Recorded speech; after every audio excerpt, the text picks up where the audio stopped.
మన ప్రభు అయిన రక్షకుడైనటువంటి యేసుక్రీస్తుల వారి పేరిట మీ అందరికీ నా యొక్క శుభాభి నిండు వందనాలు తెలియజేస్తూ ఉంటున్నాను.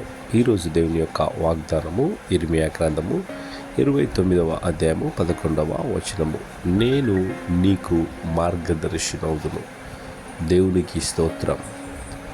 మన జీవితాల్లో మనం అనుకున్నవి జరగకుండా ఉన్నప్పుడు చాలా బాధ అనిపిస్తూ ఉంటుంది.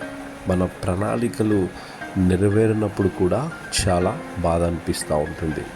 కానీ నా ప్రియ సహోదరి సహోదరుడా, ఎప్పుడైతే నీ కలలు నీ యొక్క ప్రణాళిక నెరవేరినప్పుడు అది నువ్వు దేవునికి అప్పగించేదానిగా ఉన్నట్టయితే దేవుడు వాటిని చూసుకుంటాడు. ఎందుకంటే మనకు మార్గదర్శి ఆయన అంటున్నాడు. అనగా మనము మన జీవితాల్లో ప్రయాణము చేసేటువంటి మార్గము ఆయనే అంటున్నాడు. అందుకే ప్రభు అంటాడు, నేనే జీవాన్ని, నేనే మార్గాన్ని, నేనే సత్యాన్ని అని.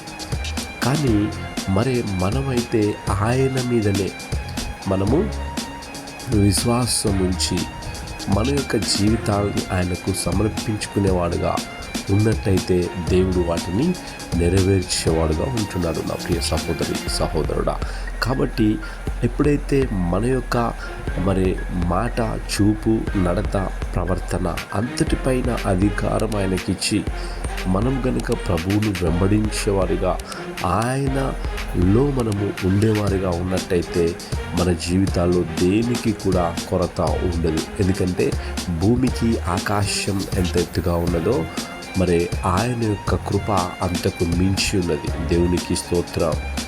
హల్లెలూయా.